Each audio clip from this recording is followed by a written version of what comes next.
Welcome to Mazungumzo, African Scholarly Conversations, a podcast that highlights the perspectives of various stakeholders in academia and research fields across Africa through open dialogue or Mazungumzo on scholarly communication in Africa. Today's episode features an engaging session on a roundtable discussion on African perspectives on peer review by Dr. Raoul Kamadjeu of the Pan-African Medical Journal, Dr. Stella Osoro Kerongo, researcher and clinical psychologist at Kenya Power and Lightning Company, Mr. Nicholas Outa of Writing Hub Africa, and Professor Ruth Oniang'o of African Journal of Food Agriculture, Nutrition and Development. Welcome everyone. We are live as we celebrate Peer Review Week. And this time we have amazing speakers as we are going to talk about African perspectives on peer review. And this will be a roundtable discussion with researchers from Africa, sharing with us their views on peer review and what needs to be done, what needs to be improved, and how we can make the best out of peer review in supporting African research output and at the end of the day, African research visibility. With us are our partners are from Africa Archive, IDA Africa, and also pre-review. Without further ado, I'm going to hand over to my colleague, Dr. Daniela Saderi from pre-review, who is going to take us through the code of conduct and the participation guidelines. Daniela, please take over. Thank you. Thank you so much, Joy, and thanks everybody for joining, and thank you to the speakers who joined us today. Just before we start, a little bit of logistics. And so this event follows pre-review's code of conduct, and it's because all us organizers are committed to maintaining an harassment-free space, and we want to make sure that everybody feels safe and respected in their thoughts. So it's going to be a roundtable. It is okay if we don't all have the same, obviously the same ideas, but we want to make sure that we talk respectfully and respect each other's opinions. So by staying on this call, you all agree to this code of conduct. Start my video. I will start my video. Just 1 second. Here we go. Hi. And if you do experience a violation, there has been cases in which some people were targeted direct messages on Zoom. Please feel free to send a direct message via the Zoom chat to either me or Aurelia Munene, and we will telling us what happened in the name of the person, and we will act accordingly. Hopefully nothing will happen. We're all here for a friendly conversation on peer review. This call, as you may have seen, is now live streamed on CCC Africa Facebook page. So in case your connection drops, you can try to reconnect here, but also maybe try going to Facebook page to continue recording, and there will be a space for you to also interact there in the chat and ask questions. We are also recording this call right now, and the video will be shared on the host organization's platforms, such as the Africa Archive, PubPub platform, and we will send you the links after this call. We ask you to please mute your microphone. A lot of you have already done that, so thank you so much. And if you're not one of the invited speakers, we ask you that you please turn off your video when you're not speaking, so that we can all share the bandwidth. And if you have a question, you're welcome to put your question in the Zoom chat. There will be myself and other organizers monitoring the chat at all time. You also are welcome to raise your virtual hand on Zoom, and we will organize, the facilitators will invite you to speak when it's the time. The event will last 19 minutes, so I think we have another, almost the whole time, so we're doing great on time. And we will begin with speakers' introductions and then move to moderated Q&A. We have a little bit of questions in our back pockets, but we're all really here to also have and welcome your questions and comments so we can have a participatory conversation. my time is off, so thank you so much, and I will hand it over. No, actually, before I do that, just very briefly about pre-review. So I'm Daniela Saderi. I'm the director and co-founder of pre-review. And pre-review operates as a nonprofit organization, and we build open source infrastructure to allow anyone, any researcher, to provide constructive feedback and reviews to preprints. And also partner with organizations such as these partners today to run training programs and events. And it is a very big honor to be here with you today. And I'll hand it over to Joe. Thank you. Oops, that's not what I meant. Hi, and welcome to, also from our side. I'm Joe, co-founder of Africa Archive. I'm here also with my colleague, Johansson Obanda, and we are very happy to be working with together with Pre-Review, TCC Africa, and Ada Africa, who also introduced themselves shortly after us, to be presenting to you this roundtable discussion with the esteemed speakers and the panel. And with that, I hand over to Obanda to briefly say a few words of welcome. Thank you. Happy peer review week, everyone. My name is Maseno. I'm from Kisumu in Kenya, and I'm communications manager at Africa Archive. I'll introduce you briefly to what we do. We are a community-led digital archive for African research, and we are working towards building an African-owned open scholarly repository. Right now, we've established scholarly repository services, including Open Science Framework, Chaos, Science Open, PubPug, Share, and Zenodo. Those are 6 of them. And we do this to provide a platform for African scientists of any discipline to present their research findings and to connect with other researchers on the African continent and globally. Some of our partners provide services that either include or provide digital infrastructure for peer review of manuscripts. And we will have a link to our website on the chat if you would like to find out more about Africa Archive. Thank you so much. And I give it to Aurelia, or back to Joy. Thank you so much, Johansson. My name is Joy Owango, the director of the Training Center in Communication. We are a research capacities trust based at the University of Nairobi, and what we do is support researchers, research institutes, governments, and academic institutions on how they can improve their research output and increase their visibility through scholarly and science communication training. And we've been doing this for the last 15 years, and this is getting involved in this workshop or roundtable is so important to us because peer review is instrumental to the scholarly communication process. And we are so excited to have these amazing speakers who will take us through their experiences, the good, the bad, the ugly, and most importantly, what should we do to improve the best practices in peer review? What are the African perspectives that need to be included in peer review? So I look forward to this amazing round table.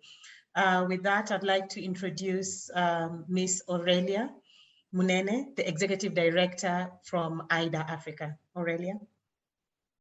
Hello, everyone. Good afternoon, good morning from wherever you are. My name is Aurelia Munene, and I'm from AIDA Africa. I'm the founder, and also working to develop research mentorship programs. I'm joined by my colleague, Wangare Joyce. She'll also introduce herself.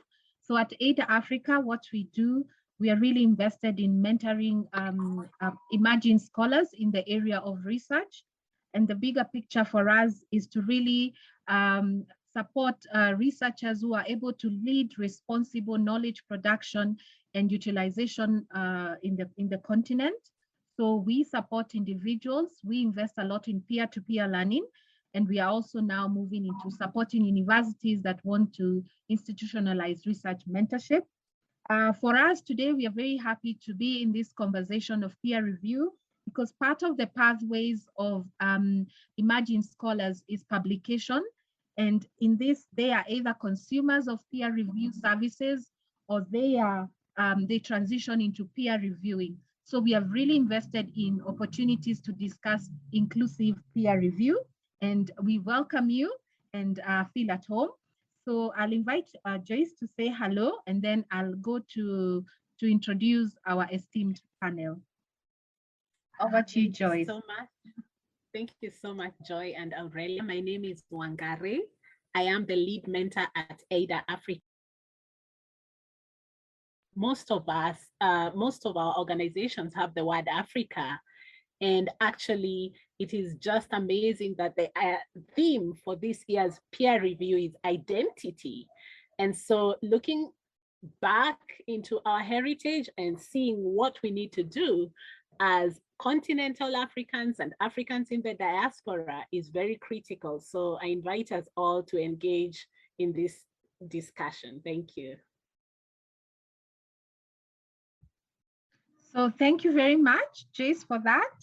I'll now move ahead to introduce briefly, I know you've heard about it, to introduce why we are here today. So this is the peer review week. And during the peer review week, it's an opportunity to really focus the beam on peer review. And the theme this year is identity in peer review. And for this roundtable, we thought it's fitting to really engage in a discussion that draws in editors, reviewers, early career researchers, and to explore the dynamic of shifting identities of researchers in the African continent.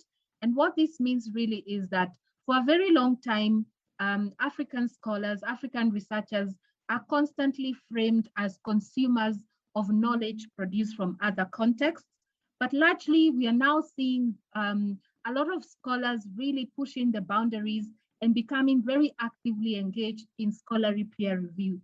So those transitions in terms of identity is what we want to unpack today. And we are very invested in understanding within a safe space more about scholarly knowledge decolonization, what biases exist in peer review, but more importantly, how can we ensure open, transformative peer review practices? So you're welcome to this conversation. Let me introduce our esteemed panel that will enable us to unpack this issue further. We wish to say that one of the panelists, you can see from the screen, all the panelists, one of them, Dr. Raoul, could not join us today. He sends his deepest apology, but then we have three amazing esteemed speakers. And I'll begin introducing Dr. Stella. Dr. Stella Osoro, she's a researcher and a clinical psychologist right now at the Kenya Power and Lighting Company. She's invested in growing her research career and also growing knowledge in the area of psychological assessment and diagnosis. And today she will talk to us about her journey of publication and being a consumer of peer review. What was her experience? So she's going to share that experience with us. So karibu sana, Dr. Stella. Next, we will go to Nicholas Outa. Nicholas Outa is a doctoral candidate in fisheries and aquaculture at Maseno University. He's also a mentor at AIDA Africa and is invested in a lot of publication. He's one of the young scholars that I know has a very deep footprint in terms of publication. And today he's joining us. He has authored over 25 scientific peer-reviewed journal publications. And today he's joining us to share his experience in peer reviewing. He has been able to transition also to review other works that have been published, and he's going to share with us what has been his experience as a peer reviewer. Finally, we have the esteemed honor of inviting Professor Ruth and Oniang'o. She is the chief editor and founder at Africa Journal of Food, Agriculture, Nutrition and Development. She's a professor, a researcher. She's also the African Food Prize laureate and has been honored by the Kenyan government. She's a mentor to many who are here, who have attested to her mentorship. And Professor Ruth will join us to share her wide experience being an editor of a journal that is really invested in African publication and unpacking to us that dynamic of the conversation. So welcome our esteemed panel, and I hand it now over to Joy. Thank you so much, Aurelia, and thank you so much, our esteemed panel, for making it to our roundtable. We really look forward to your insights. And we begin, I'll take you through the various questions that we had prepared, and I will be moderating the questions that will arise from the participants, either in the chat box or in the question and answer, or even in the social media, as this roundtable is going live on our social media platforms. So to begin with, I would like to know, can you tell us a little bit about your research career? What brought you to the position you have today, particularly in relation to your engagement in peer review? I'll give each of you 5 minutes. So Dr. Stella Osoro, would you mind beginning? Yes, let me start. Thank you so much, Joy. And as you've heard, my name is Dr. Stella Osoro Kerongo. I'm a clinical psychologist. My doctorate is on clinical psychology. Then my dissertation is on the depression and reducing depression among the deaf and the deaf learners. I thank you so much. What I can say, I do a lot of research. I mentor researchers. I supervise many, and I'm in charge of mental health in Kenya Power Company. I'm in charge of mental health. I'm so proud to be here today. I want to share my journey as I was doing my doctorate. And I want to say it is not an easy journey. What is there? The review progress, the back and forth. When you are writing, sometimes people can see it like the people who are writing can see it like it is a way of putting people out. But I can say today that it is a way of making you better and better writer, refining your skills and making you better. So the back and forth, when you are going and you are told do this, don't feel bad. Look at it as a positive thing and something which is helping you to be better, a better writer. What I can say about when it comes to publishing your document, it is very important to find where you can be able to publish your document. At times you might find journals which are not so authentic, so it is very important to find the authenticated ways of publishing journals which you can publish your document. You become so overwhelmed during the last minute. Towards the beginning is better, you feel like you're okay, but towards the last time of doing, when I was doing my dissertation, I became so wary, and peer review is very important, and seeking guidance and feedback from the people you are working with, the team you are working with, and also your supervisors is very important. So one thing I can leave people with is during the back and forth, look at it from a positive side, that you are growing up and you're being nurtured to be a good mentor so that you can be able to mentor others. Thank you so much, and thank you for listening. Thank you so much. Thank you so much, Dr. Osoro. And Professor Oniang'o, kindly share with us, tell us a bit about your career and what brought you to the position you have today, particularly in relation to your engagement in peer review. Thank you, Joy, and thank you for inviting me. And you know, my career is 10 books or something, but you know, I'll just be brief and to say that I recall, I'm always a very curious person, you know, but I also recall, especially as I defended my PhD, I was 8 months pregnant.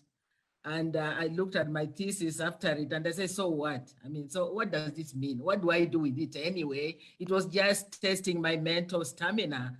And as I continued in my career and doing my research and realized that in the academia is either publish or perish, I try to find places to publish my work. And sometimes the works will be rejected and I will not understand why it was being rejected. And then I began to question, but who is even going to read it? I mean, what am I doing this for anyway, And so I decided that, and I've always been a curious reader.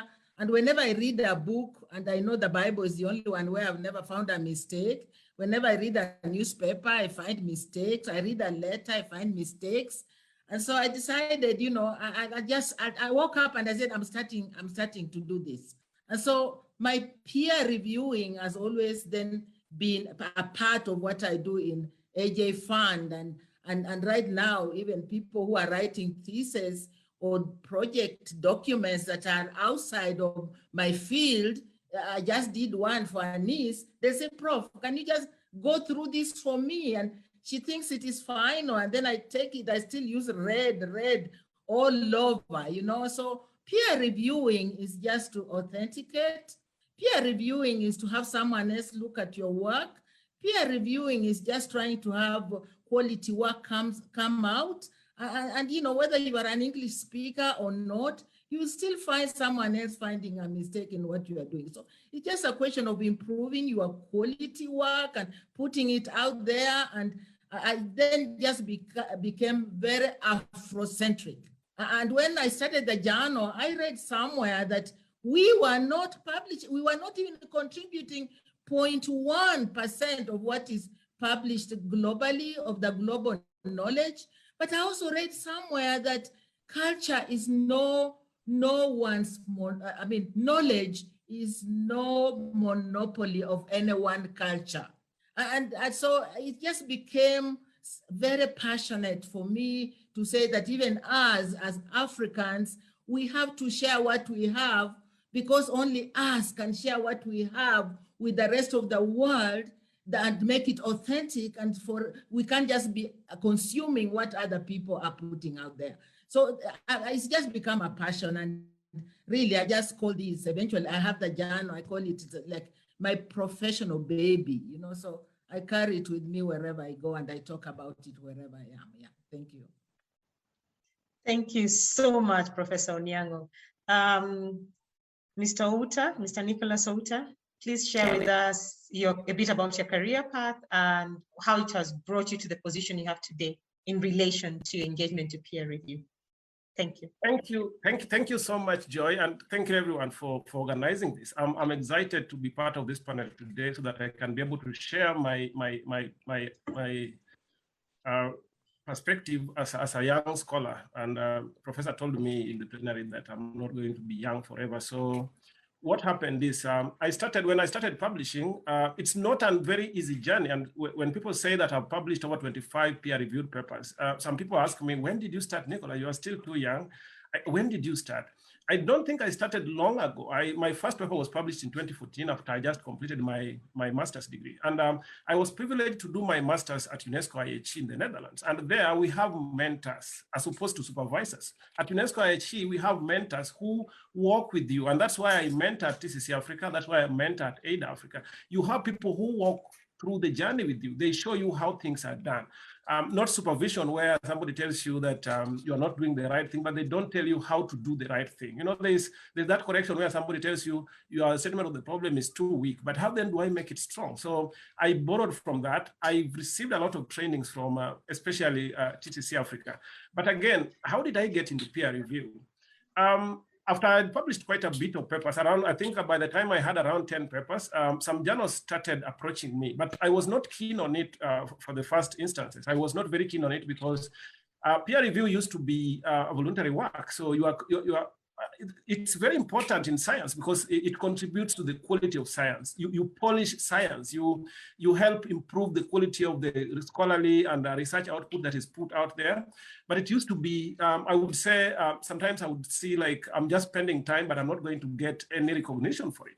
And then TCC Africa brought it to my attention that, hey, there is Pablo. So this right now, apart from the citations that you will have for your publications on Google Scholar and other platforms, you can now also gain recognition by reviewing. So I started accepting most of them just because I knew that, hey, apart from just improving on science, I can also gain points on Pablons by reviewing papers. But the other thing I also want to bring out is, if, for example, you get rejected, because this happens a lot for younger researchers, as Professor has said before me, that rejection is part of this journey. So whoever is reviewing your work is not deterring you from publishing. And when they give comments, and most of the time, sometimes, if the reviewer is prudent enough and they really are out to help you, they will give you very clear direction on why they rejected the paper. For example, how well can you improve it so that you can submit it elsewhere, or you can submit it back to the same journal. So always look at it like a positive kind of feedback. And I've never taken those. One of the times, the first paper I submitted to Science, and it's a very high journal, and I had just completed my master's, and it was rejected. And they told me that they think the information I have is not sufficient enough for that kind of journal. So I learned from there, and I've never looked back. I'm looking into mentoring peer reviewers, mentoring younger scholars as I also move along being mentored. Thank you so much. Thank you so much, Mr. Outa. What is coming out very clear amongst our speakers is the passion of why they got into research and how peer review is pertinent to their research process and their research career. And this leads to my next question, and it can be answered by any of you. In the context of global open scholarship, of the global scholarship movement, there are several initiatives aimed at reforming peer review to be more open and inclusive. What would an African-centered peer review look like? Professor Oniang'o, would you like to answer that? It's very interesting because, you know, I just always like to do things differently, and it's only the cause of a river I can't change, you know what I normally say, but anything man-made, I can always change it. And I always say I'll do it differently, and it has to reflect this. And so when I actually started this journal, I said I will do capacity building. And what capacity building meant is that mentoring, helping, and encouraging was actually just part of it. And then secondly, we work with the author so that at the end of the day, the author feels this is their work, and they can accept it and internalize it. Because I had an experience where someone looked at something I'd written, by the time it came back to me, I couldn't recognize it. So just being inclusive, being intentional, working, and many of the people we work with are first authors, and we tell them, if you can pass our vigorous peer review process and you publish your first paper with us, you will then be able to publish it elsewhere, because we are just so strict. So I think if it's going to be African, look, we have not been known to write widely, and we have not, English is a new language, and yet we are supposed to meet international standards. We really have to take time, and even the process itself takes time.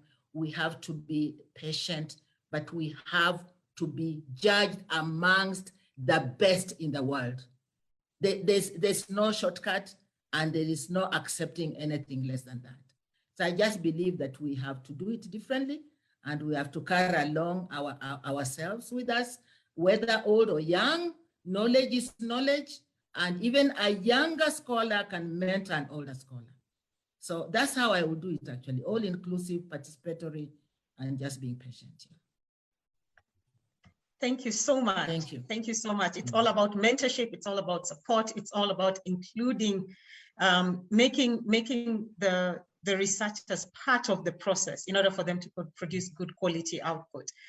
Dr. Osoro, Dr. Stella Osoro, tell us, what are your views on the various global scholarship movements, and if you think that, and what are your views on on what an African-centered peer review would look like.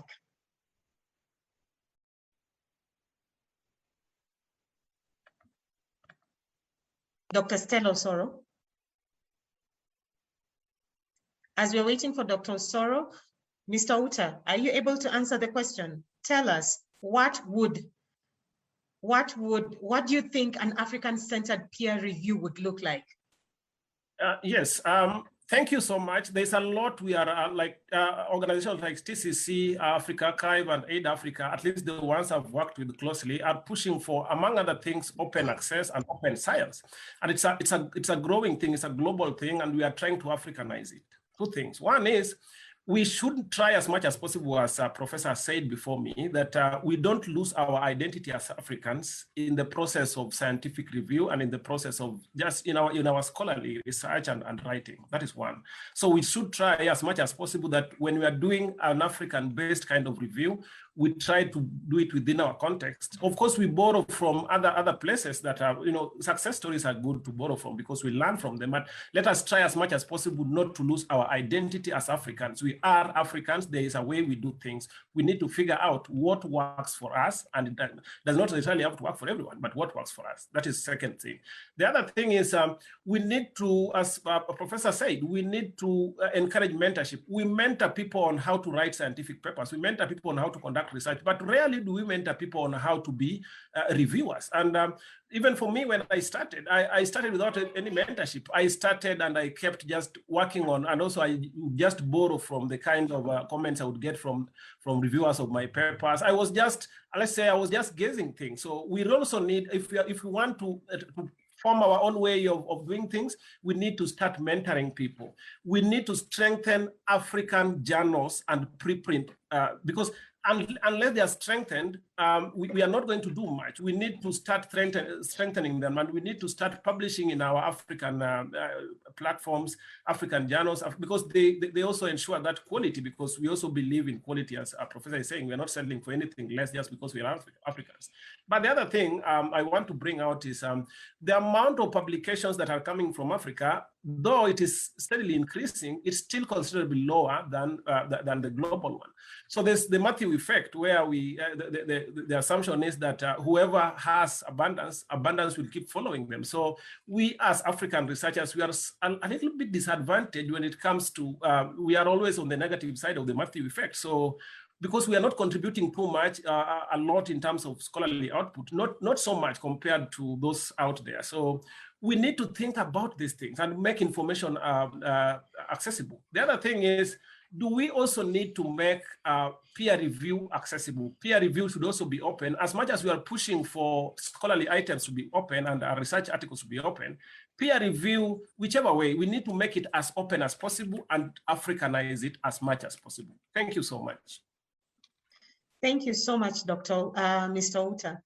For everyone else, please send in your questions in the chat and also in the social media pages. We are here to hear your views and see how we can improve peer review, how we can make it more inclusive as we're celebrating Peer Review Week. Dr. Stella Osoro, can you please share about your experience with publishing clinical research and the journal organized peer review process? Are there any changes, in your opinion, are there any changes to the process you wish could be implemented to make it easier for authors to get their research out?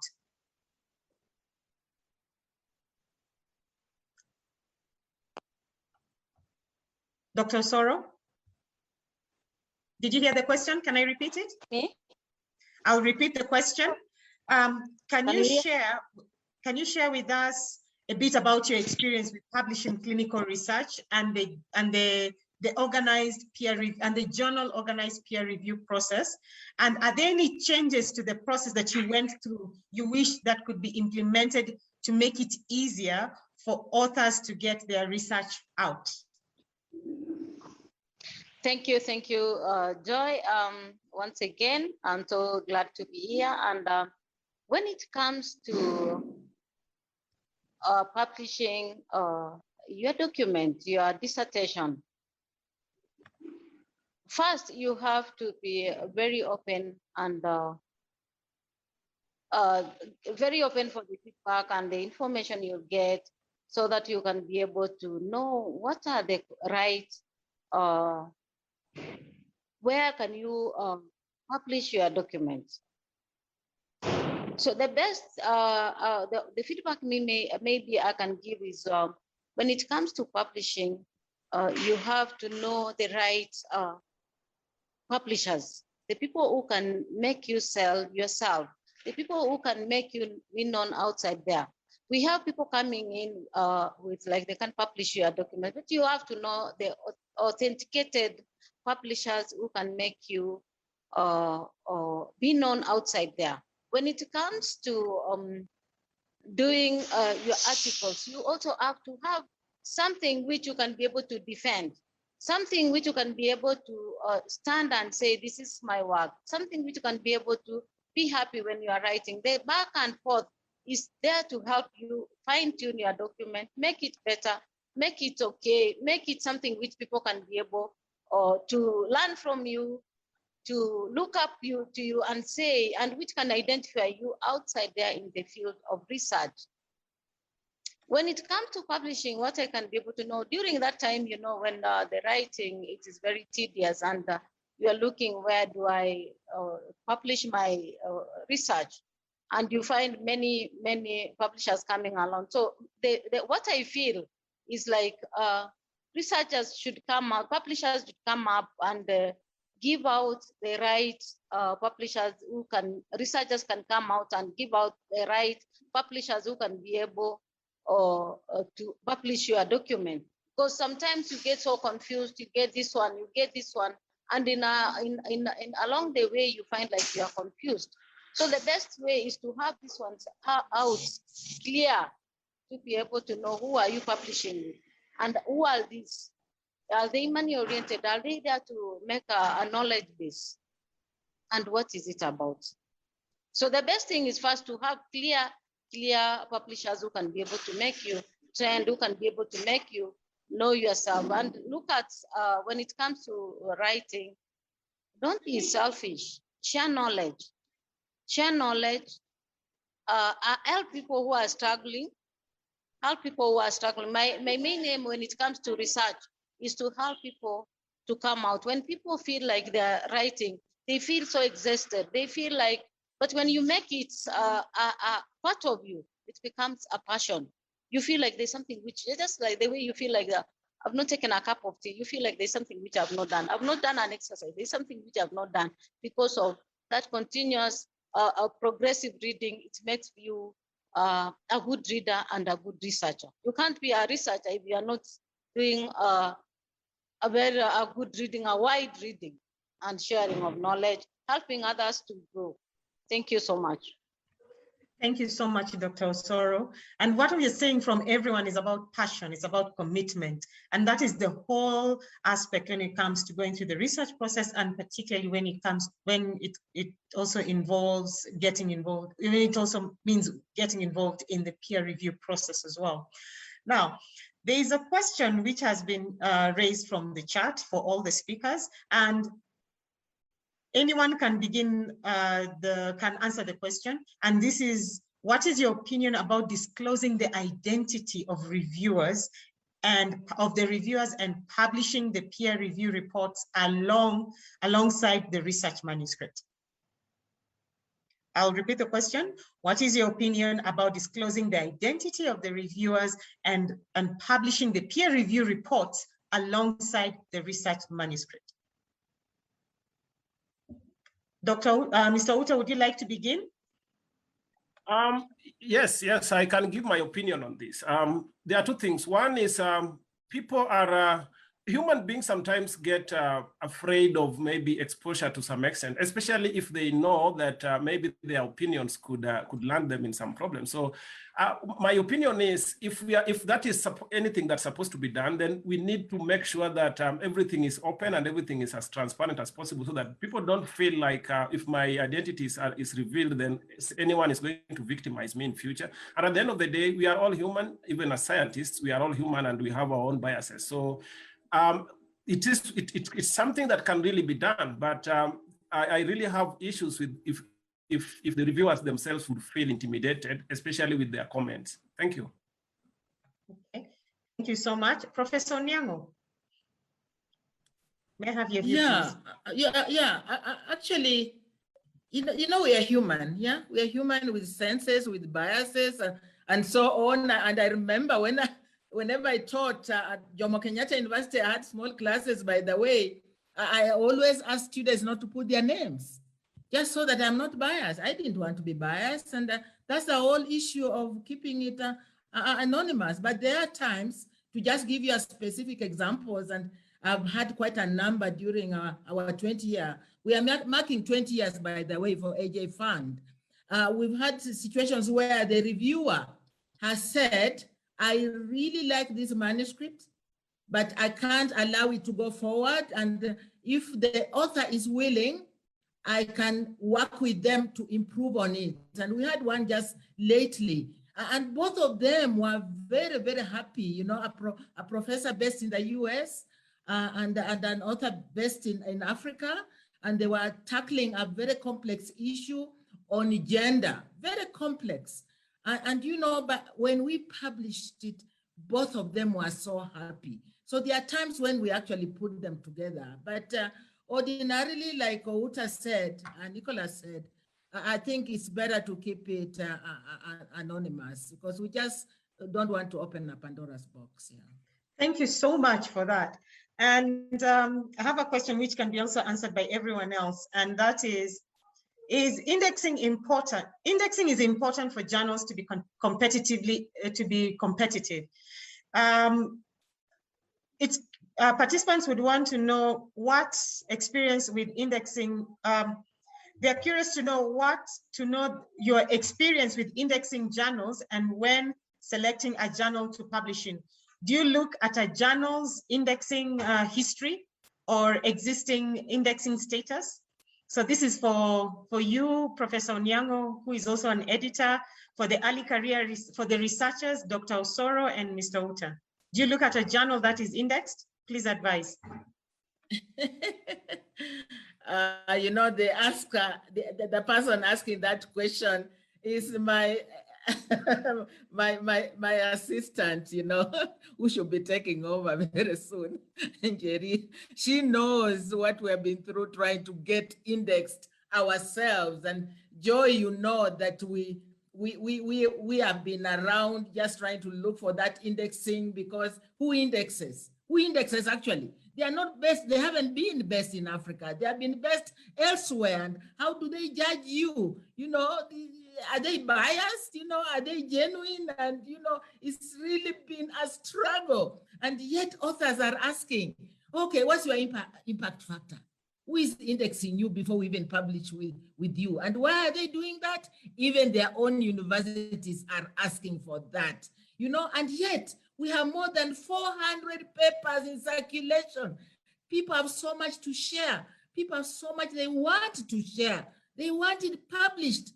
And our journal is there. It may not be meeting all those indexing standards that are there, but you know, we want to be there. So it's not been easy to get indexed, but we found out that you need to be diverse. You need to have a reviewers pool that is international. You need to have an editorial board that is diverse. So we are all inclusive, diverse, and even if the journal is African journal, focused on African issues, the writers, the authors, by the way, can come from anywhere, so long as what you are writing about is relevant to us in Africa. And so when that then opened up, and we get papers from China, we get papers from South America, we get papers from Germany, Australia, UK, USA, although most of them actually are from Africa, it's like it just opened up the opportunities for us. It was like, now we have met that standard. Not easy, but yes, indexing is important because you are being judged by it. We can't run away from that until we are able to actually have our own indexing on the continent. But it's a way of judging your quality as well. Thank you so much. As a researcher, Mr. Outa and Dr. Osoro, I'll repeat the question. What is your experience in working with journals that are indexed, and when selecting a journal to publish in, would you look at on whether the journal is indexed or not before you choose to publish in it? So please share your views as authors.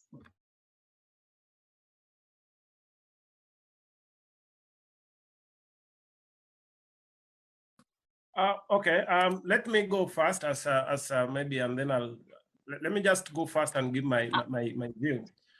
I'm on, please. Sorry.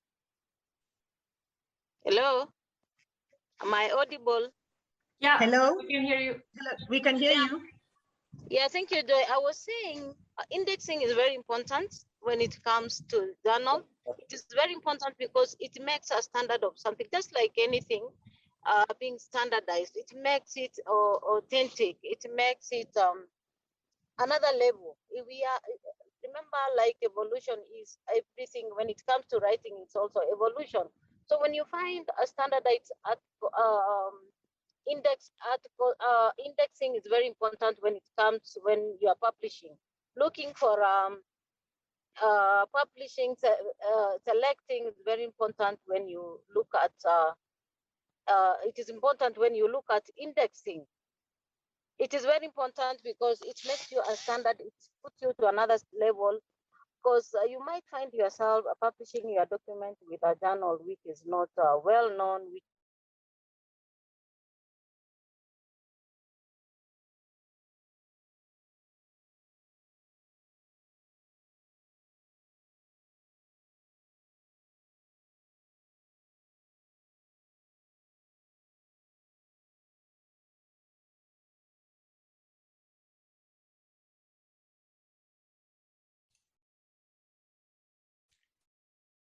Hello.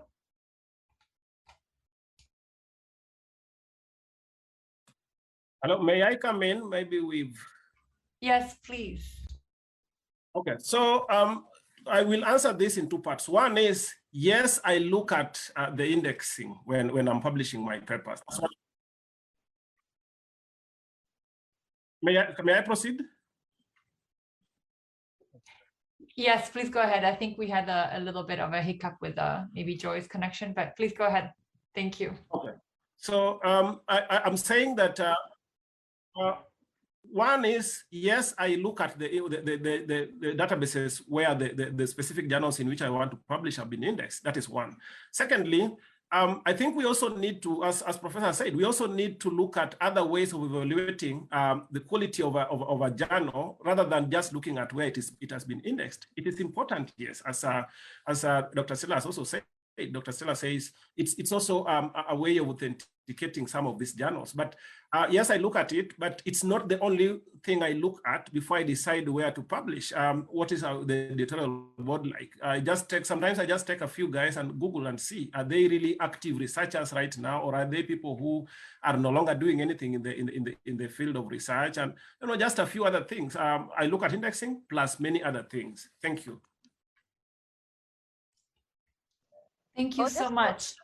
Stella, are you with us now? Just to add on what my colleague has said, writing research is at one point you can get it needs a lot of patience, it needs a lot of resilience, and so when you are selecting journals, as my colleague has said, at times you might look at people who started and they stopped. So are they active? Are they up to date? Those are very important to look at after. Apart from looking at the indexing, it's very important to know how updated are they with the writing and with the journaling. Thank you. Thank you so much. Mr. Outa, could you please take over? He already replied. I commented already. Okay, all right. Yeah. Thank you so much. Thank you so much. Now, the next question is directed to Professor Oniang'o, and this is, how are African-led journals approaching peer review innovation? Please share your comments on that. Hi, Joy. This is Jerry. Sorry, they lost connection, so they're trying to reconnect. Oh, okay. So there was a lost connection on Professor Oniang'o's part? Yeah. Okay. All right then. Okay then. So, Mr. Outa, could you share with us your experience as not only an early career researcher, but also having started peer reviewing? So how did your journey begin to where you are, and what have been your experiences? What have been the good sides and what have been the bad sides? Thank you so much. Just adding on the comment I already made earlier, I can't say that it has been one of those very smooth journeys. It has been characterized, of course, with a few rejections here and there. You know, sometimes once in a while your paper gets rejected. Even when you feel like you're at a point where you are sending out a paper and you think, oh, I've written quite a bit, so I don't think it can be rejected. Papers get rejected, and as I keep saying, it is part of the journey. Let that not deter you. And whoever is maybe rejecting your paper, if they are human enough as reviewers, they should tell you how, why, and how they have rejected your paper. Now, one of the other things, you know, you said about the good and the bad parts. The good part I have had is it has given me exposure. I'm now being approached by higher journals. I'm now reviewing, I think Joy knows this, and I get certificates almost every year for reviewing for one of the journals in Taylor and Francis. So those are, I'm slowly getting higher and higher because of my profile on Pablons, my profile on other platforms, because I also make my work visible. That is one good side I've had with review, and it's also in my CV. So I also put them in my CV. So those are some of the good things that I can easily tell somebody that if you are approached to review a paper, kindly go and review it. But it also comes, especially when my first assignment, when a journal first requested me, it comes also with some, you also need to overcome the imposter syndrome. It comes, I experienced it at one point. I was like, am I at that point where I can look at someone's work and critique it really and give some feedback on it? You know, it took me a bit of time. In fact, I rejected quite a bit of things before I finally decided to say, hey, why don't I just sit down, look at this document and give my very sincere opinion? So that is one thing that people need to know. The bad side of this, I really don't think there is always the bad side, except when I said about the rejections. That is, whichever way you want to take it, but for me, it's never a bad thing as such. I can't say that I always celebrate rejections, but sometimes rejections come with very, very useful comments that go towards improving the manuscript that you are working on. So my journey really, I've not really had an illustrious journey, but for the few years I've been in this field, I've published more than, I'm targeting to get to 30 because I have over 25 and some are still under review. One of the things is you really need a mentor in this field. You need somebody who, because writing is not so easy as Dr. Stella said this. It's not a very easy thing, and sometimes, most of the times, we get people supervising us. We are expected to know how to write. Your supervisor expects you to publish at least 2 papers before you defend your PhD thesis, or at least 1 paper before you defend your master's thesis. And this is even most universities, like in Africa or in Kenya. But they assume you know how to write. Do we all know how to write? Some of us are struggling with these things. So we really need to strengthen our mentorship systems in Africa if we are going to help younger scholars and you know, help them even transition into peer review. And as I said, we need also to mentor people in peer review, because even for me, when I started, I did not know what to do. I kept just throwing things here and there. But right now, I know how to sit down and write some very good review of a paper. So basically, that has been what has been going on. Thank you. Thank you so much, Mr. Outa. And I have a few questions which we will open to the participants. But before we get into that bit, I'd like to know your views, Outa and Dr. Stella Osoro. How does identity influence peer review? If one's English is poor, but their science is sound, is there a chance that the review can be biased and therefore flawed? Dr. Osoro, would you like to begin? Yeah, but before I say that, can I talk about what Mr. Outa had said about his journey, or what Yes. made him be a peer review? It is Yes. because of the journey when you are doing your process of learning. When I was doing my PhD, it really made me to learn many things, and that made me to say, now I have to go to this world and also help all people and work with them when it comes to writing, to give them that it is not easy, but it is a journey, and it is a step and at a time, a step at a time. At times you feel like, let me stop. So what made me go there is just to give, mainly is to give hope. Give hope, to tell them that anytime your paper is rejected, anytime you are told go back to the drawing board, it is a journey. It is, you are refining yourself, you're making yourself better. Look at it at a very positive side. Make it better always by reaching out, even making you yourself as, what can I do here? I was told here, what can I do here? And then go back to the drawing board, making it better. Coming to the question which you have asked, maybe Joe, you can repeat that question so that I can get it here. Okay, I'll repeat the question. So how does identity influence peer review? For one's English, for example, if one's English is poor, but their science is sound, is there a chance that the review can be biased and therefore flawed? It depends. Those are two scenarios. I remember when we are doing the peer review and we are attending seminars like this one, somebody is told, hey, no, you are doing, this is your language, you're bringing your mother tongue here. So what happens is, it can't be biased. But then what I can always tell people is resilience, keep on, because the more you become, you can be able to have bad English, but what is you're putting down is very important and it adds value. Once you continue like that, you become better and better, just like runners the way and practice. You, even if it is rejected, you tell yourself, you cannot control what is going on, but you tell yourself, if you have that focus that you want to be a good review or you want to be a good researcher, you tell yourself it is a step at a time, and work on yourself. Any feedback you are getting is to better you. Any feedback you are getting is to improve your skills, your writing skills, and making it better for you.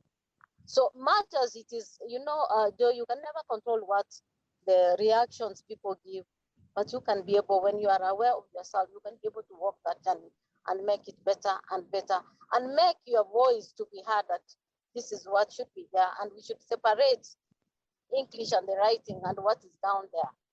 Thank you so much. What matters is the content, and the content, how do you put that content down? How do you make it understood?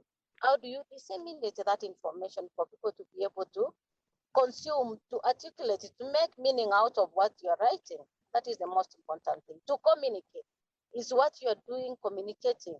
Is it, and if it's communicating, is it making sense? So that is the most important thing. Thank you, Joy. Thank you so much. Mr. Outa. Yes. Sorry, yeah. So two things. One is we are human, and sometimes we. That's one thing I think. Sometimes we think that when we become researchers, we stop being humans, and humans have their own prejudices. So sometimes people read your English and then they say, maybe this is not good enough to be published, without looking at the content.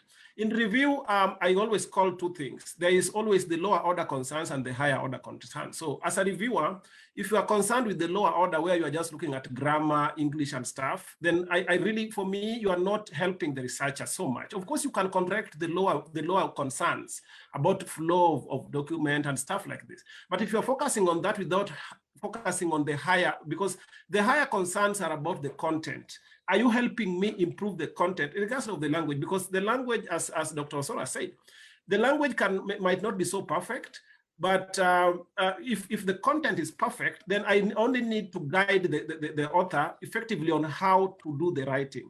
The other thing is, I'm so happy that African repositories like Africa Archives is now accepting even manuscripts in local dialects. So as Africans, that is part of starting to claim our identity in the peer review world and in the scientific world, because now we are appreciating the fact that if I can write in Dholuo and submit it somewhere, or if I can write in Kiswahili or Afrikaans or some language and submit it and it will be published, you know, when you get there, whoever will be reviewing it will not even be looking at it as it's written in Kiswahili. They will be looking at it, do we have content here? So I think we need to get to that level where we have a very robust conversation as Africans.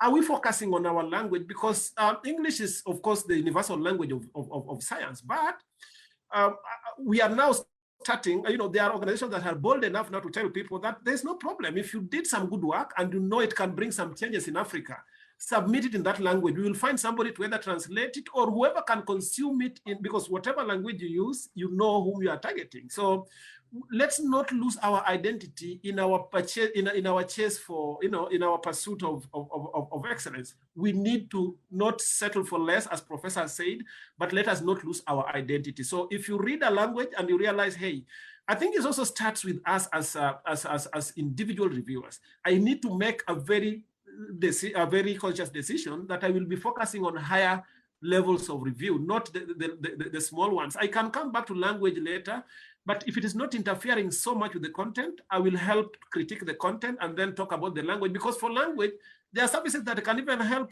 proofreading. So I think we also need to decolonize the language of science, especially for the African context. Thank you.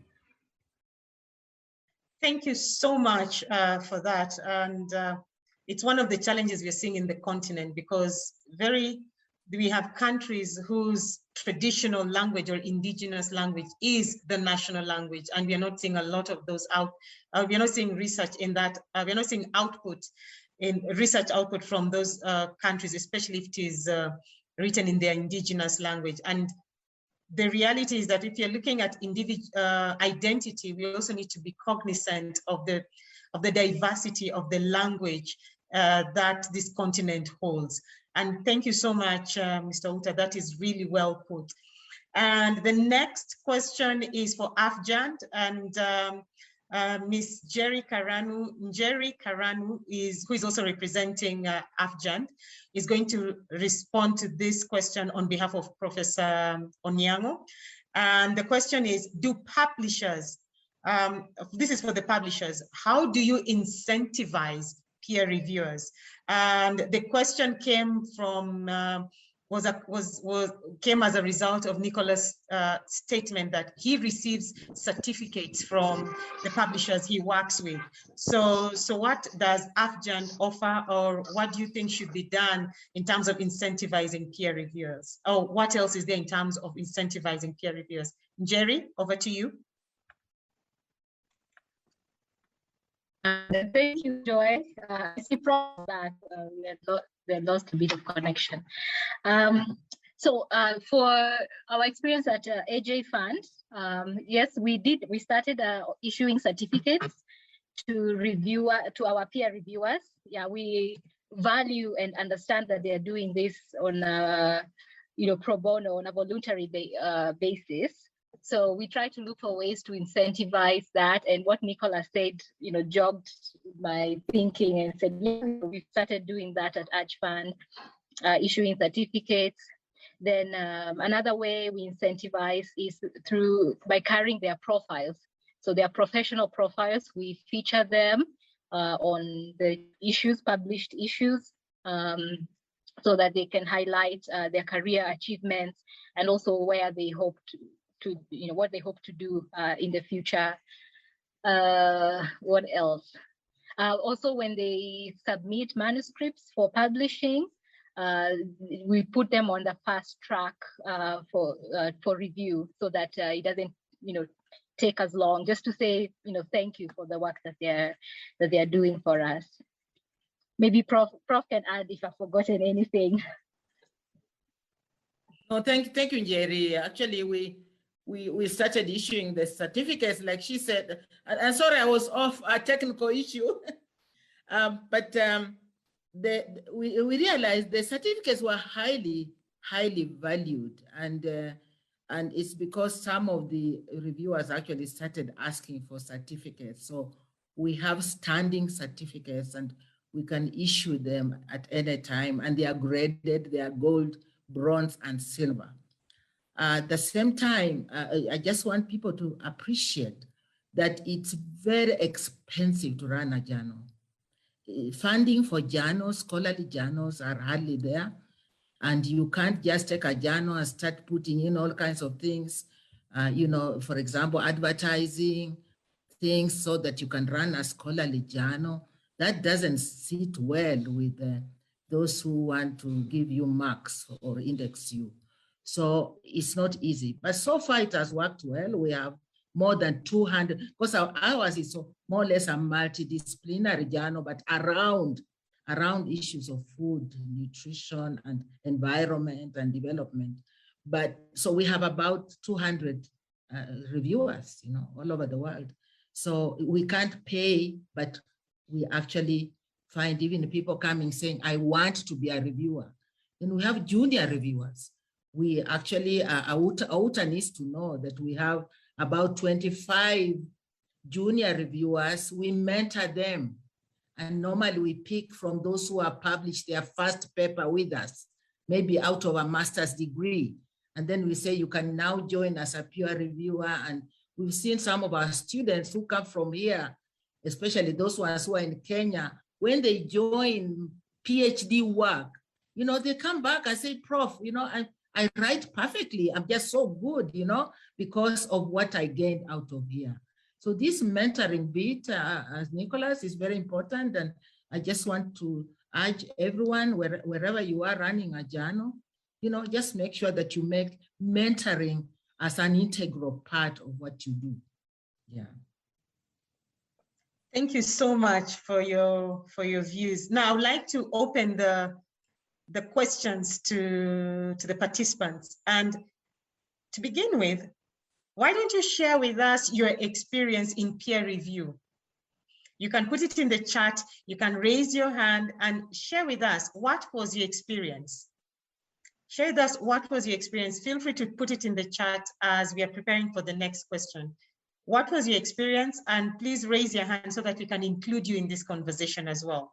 As we are waiting for the questions to come in, there was a question that was shared from the social media platform, and that is, what is the role of empathy and kindness in peer review? As the speakers are answering these questions, please, for the participants, put in your questions in the chat and share with us your experience on the peer review process. So, Dr. Osoro, do you want to begin? Yeah, I can begin, Joy. Thank you so much once again.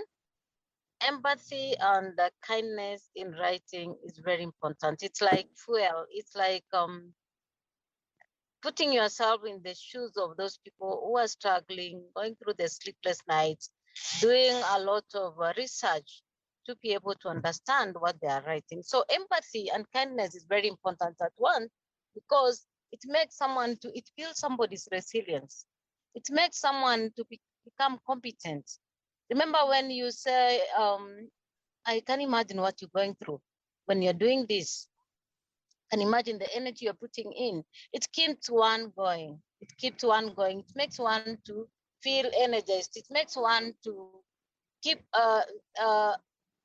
believe in himself, believe in the what he's doing, and make him get motivated time and time again. As I said again, when it comes to writing, when it comes to peer reviewing, it is something which you are doing for yourself and for others. So it is something which needs a lot of motivation for you to be able to move on. That's what I can say. Thank you. Thank you so much, Dr. Osoro. Mr. Outa, please share a view on empathy in peer review.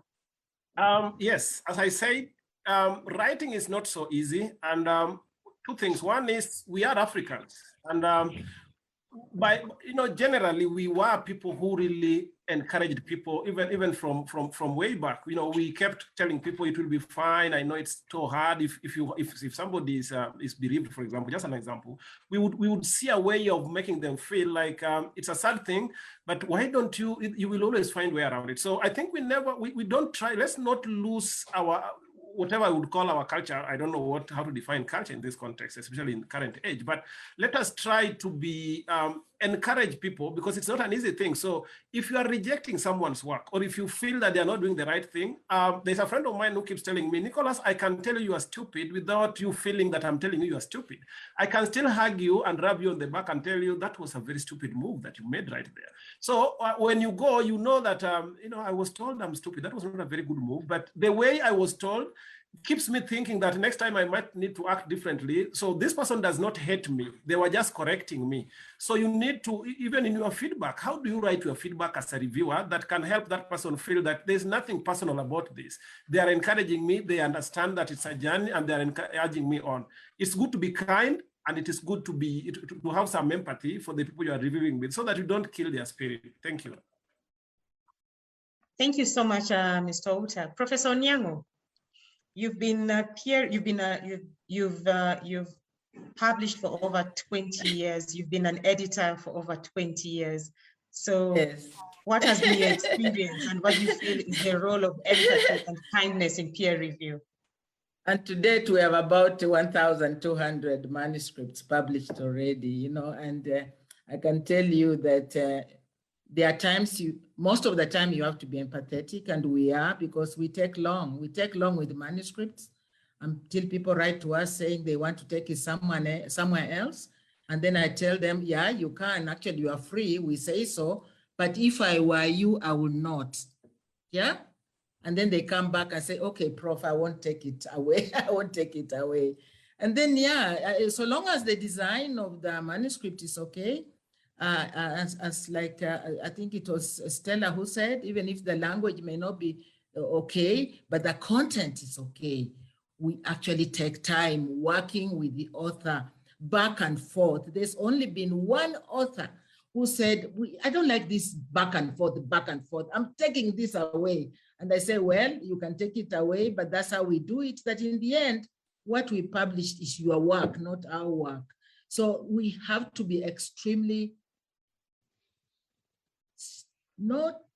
we have to be practical, we have to be empathetic, and we have to know that rejection of our work.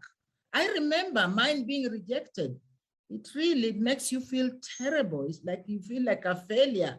So, and many of these are young scholars trying to get their paper out. And then we take time, and sometimes we say, just take it, repackage it, and bring it back, And when you stick with it and continue doing it, imagine the reviewers, even themselves, become empathetic. And they say, no. This is actually okay. Of course, but the back lies with me as an editor-in-chief, ultimately, but we really try very hard. By the time we reject a paper, we must reject it. It just can't go any further. Yeah. Thank you so much. And what everybody is saying is that it's important to humanize the process, because you're dealing with people. This is a whole human relations process, and it's important to be empathetic during the peer review process, because you do not know the mental state and not only the mental state, but what this person is going through. So empathy is really important when it comes to peer review. Now, there's a comment by Zadok Maingi, and he said that peer reviewing sometimes may not be easy, more so when you're running several activities at the same time. It requires the peer reviewer to give full attention to the work he is doing. However, peer reviewer keeps researchers updated with evidence-based information with what's happening globally and internationally. Peer reviewing as well provides the author with a dimension of their work that they didn't imagine in their writing. So he acknowledges it is not easy work, but it is also equally important when it comes to supporting the early career researcher. There is also, there's a comment by Ms. Njeri Karanu. Maybe you could, could you switch on your video and then share that comment, please, on peer review?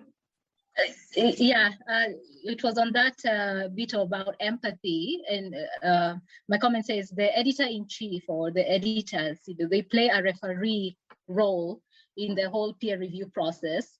So we're able to see when the review comments come back, we're able to gauge the quality of review, because at the end of the day, you want to help the author improve their paper. You want them to, put out quality research.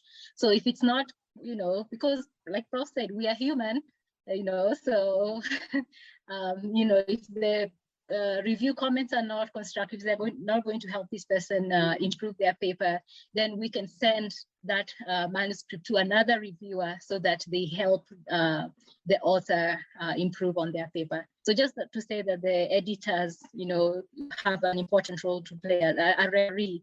They intercept, they are in the middle of that communication between the author and the reviewers. Thank you. Thank you so much. So we are almost getting to the tail end of this roundtable, and we have a few questions for the speakers and also for the participants. Feel free to answer the questions in the chat. We want to hear your views on this. What constraints do African scholars face with the current peer review processes, and how are they navigating them, if at all? So we can start with the speakers, and then in the meantime, may the participants answer the questions in the chat. We want to hear your views on this.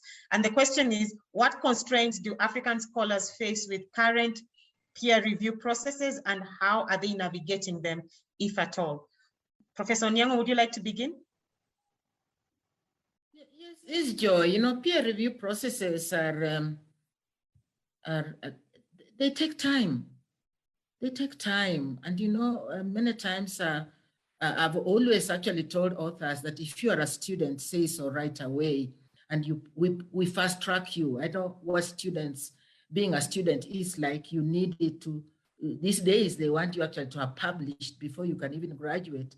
And my people here, I have actually quite a number of people online. I have Mr. Aura, who does the English, helping with the English, where we can help, maybe a paper from a country where the English is not good. I have an intern here right now. Erica is actually online. And then I have Jerry, and we're always sharing. They can tell you that. So when it's a student that needs a paper at a certain time, we say, let's fast track and let's pick our best reviewers, the ones who are very quick and the ones who are actually good and thorough. The other thing is that you can have a reviewer who just gives you, like Jerry said, who can just, looks through, and you can, I tell them, no, this one didn't review. So I cannot count that as a reviewer.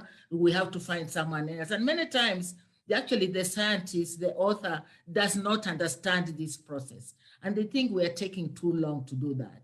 And because reviewers are not paid, and maybe some expect to be paid, Nicholas will tell us what incentives he has to review and review quickly, turn around this quickly.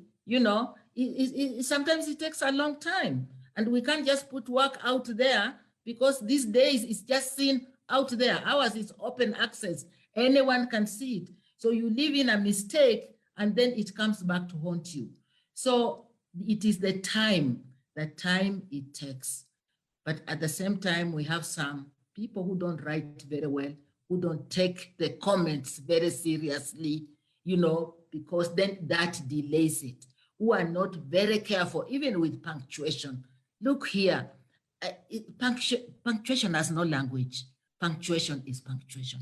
Just do it properly. Even if you wrote in Swahili or in Luya, which is my language, or in Doluo, or in Kikuyu, Kimeru, it will still require those punctuations. So there are certain standards that one has to follow.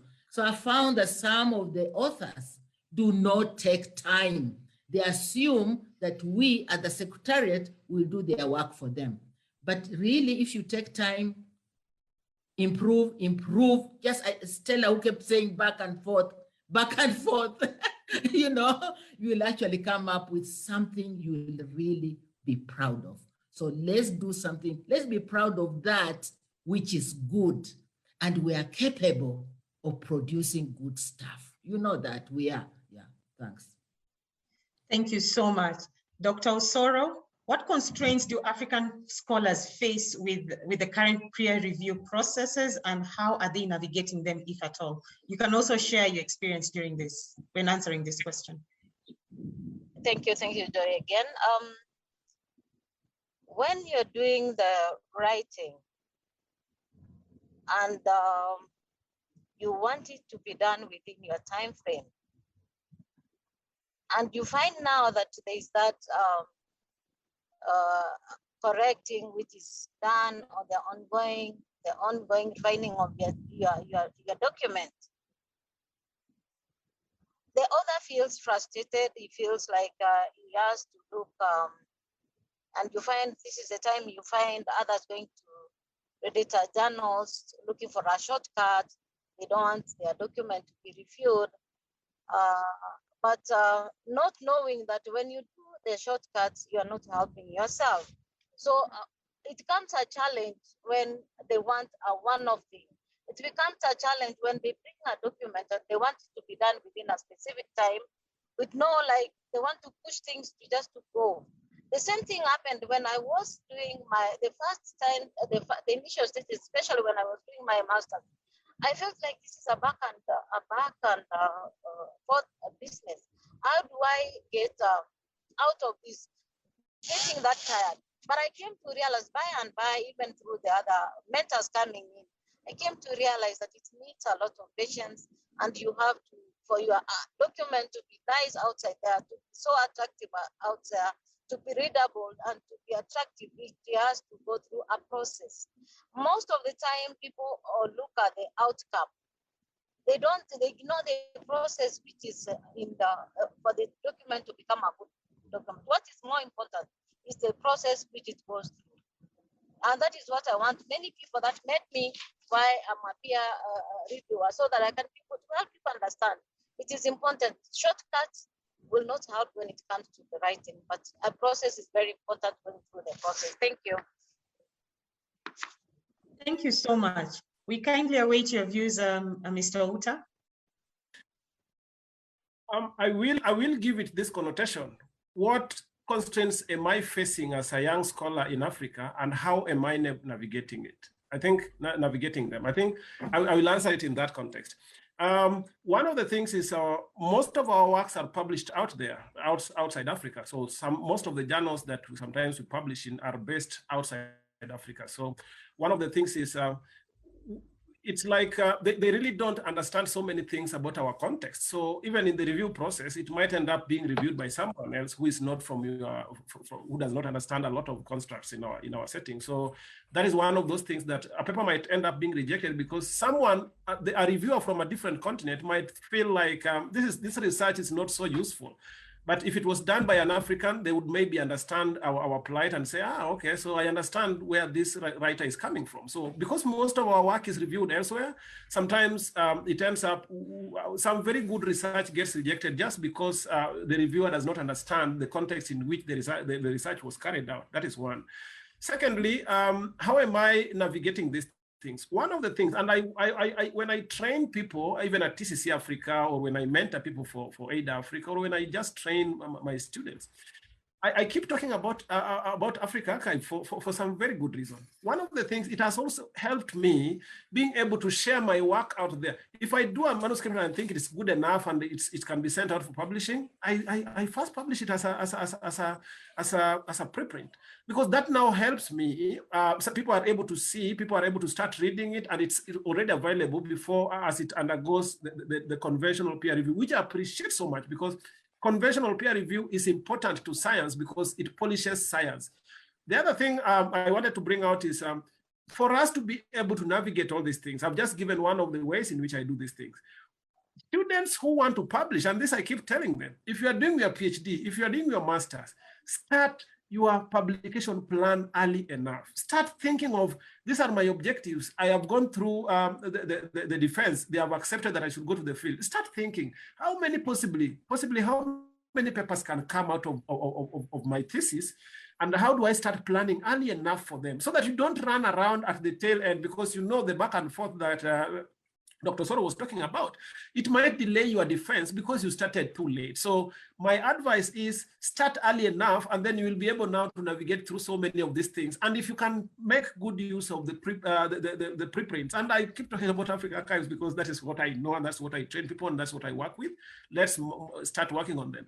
The other thing, and this is the last one, we need to campaign so that research institutions, research organizations, and universities start recognizing preprints because they don't publish junk. This is a very sincere opinion. I train people on preprints, and I'm a very good advocate for it. But sometimes it's very hard for people to understand that preprints are not junks. That is, it is good quality science. And I most of the time I challenge them. Go onto Africa Archive, for example, and the repository, and download any paper at random. Look at it and tell me if it is junk. Tell me if it is trash. So we need to start making people understand that we have our African solutions that we are trying to use to navigate through these hard times in our academia.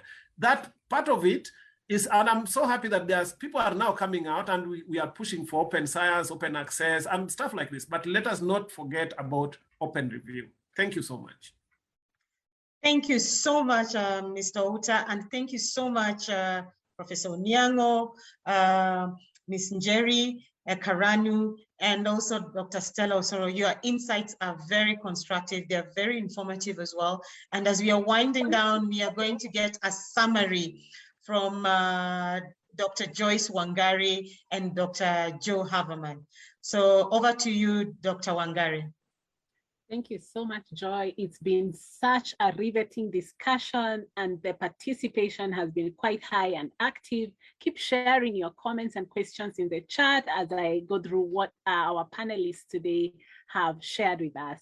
So they started off, each one of them, by telling us about their career path and a resounding encouragement to everybody to know that the process of peer review ultimately is about growing and improving one's work. It is not punitive, and it's not a deterrence. We know that in science, a peer review is essential. It's actually critical, to developing sound publications. So each one of them recounted instances in which, they felt that it was heavy going, but they said that the process of iteration or back and forth is actually essential so as to publish a quality work. So that was very well said by each of the panelists. And then on the question on open or inclusive peer review processes, it was very clear that currently the double-blind is the most dominant procedure, and that while inclusivity is very key, we would like to see more open science approaches. That is definitely a gap. We would like to see more peer review in its volume and quantity. Nicolas Outa rightly put it that we are still at a very small percentage, and he talked about the Matthew effect, where those who have abundance increase in abundance. And so in Africa, we need to increase the critical mass of peer review and make it more open and inclusive. And in this case, inclusivity in this panel would include more African voices. So each one of us being urged to keep on publishing and to really engage in the open and inclusive peer review process. And then there was the question on early career researchers, and Prof. Oniang'o put it wonderfully. She said that there is a place for early career researchers to actually be junior reviewers. And so if you are an early career researcher and you just are in the throes of getting your postgraduate, or you're interested in knowing more about peer review, you could actually join a journal and then list yourself as a junior peer reviewer. And then there was a question on innovation. This was really, really interesting. And now you can see today we have this innovation called Zoom, and we are all online speaking from all different corners of the world. In this case, innovations in peer review have been many in the last few years. We've had a lot more innovation. Definitely, we talked about how journals have actually incorporated more robust views over time, and innovations, even just in the process of how to give feedback, as well as becoming intentional in peer review processes.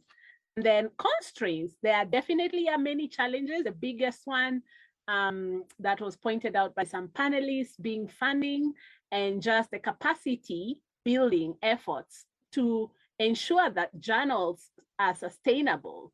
That is definitely a constraint, and journals have navigated them by asking for peer reviewers who can volunteer their time without pay. And that has been one way, to keep the science going and to keep the peer review process moving. Then lastly, there's a question on, just our experiences in journal, in the journal procedure and what we would want, to be different. I think overall, I would say that empathy and kindness needs to be centered more. And we definitely need to share knowledge about the importance of peer review. Some researchers, as Dr. Osoro put it, may not even be aware of the basic things like journal destinations and how to choose a good journal. And so that would be something that many researchers need to become aware of, that there is peer review, and that is something that actually enhances science overall. So thank you very much. You may please add any more points that I missed. Thank you so much, Dr. Wangari. That was a very good summary of what we discussed. And as we are winding down, I'd like to introduce Dr. Daniela Saderi, who is going to share with us the next steps.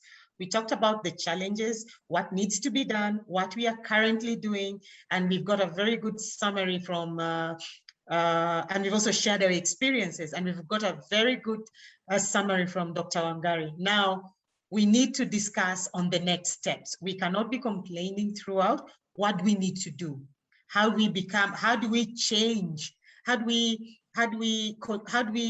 influence the current systems? How do we contribute to the current systems? How do we make ourselves more inclusive? How do we make ourselves much more visible? And with that, we have Dr. Daniela Saderi, who is going to share with us what is going to happen next. Over to you, Daniela.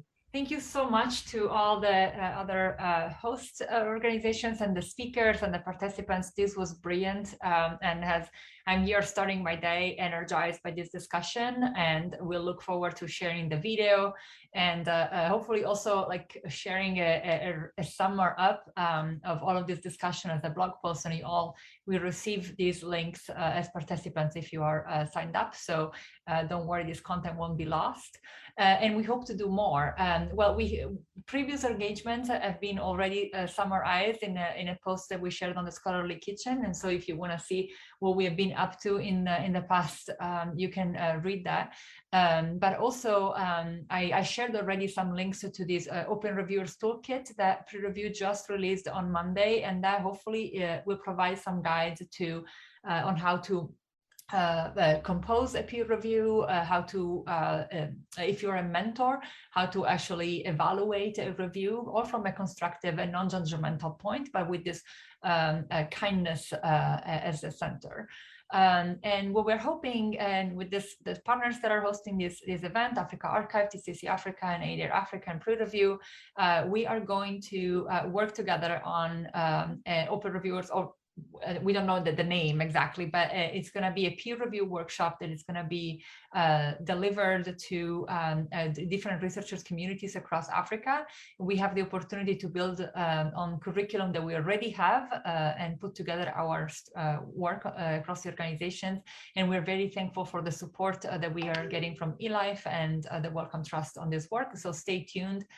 Sometimes in the next spring, this workshop will be available. If you want to stay connected, please, here are links to our social media, newsletters, and also you can join our peer review interactive. It's been currently renamed Peer Review Africa WhatsApp group, where we continue posting information and resources around peer review that can be available to you, and you can chat and meet other researchers and fellow scientists. So thank you all so much for joining, and I'll stop sharing, and if anyone has any final remarks, you can. We are at the end of 90 minutes, but Thank you all so much.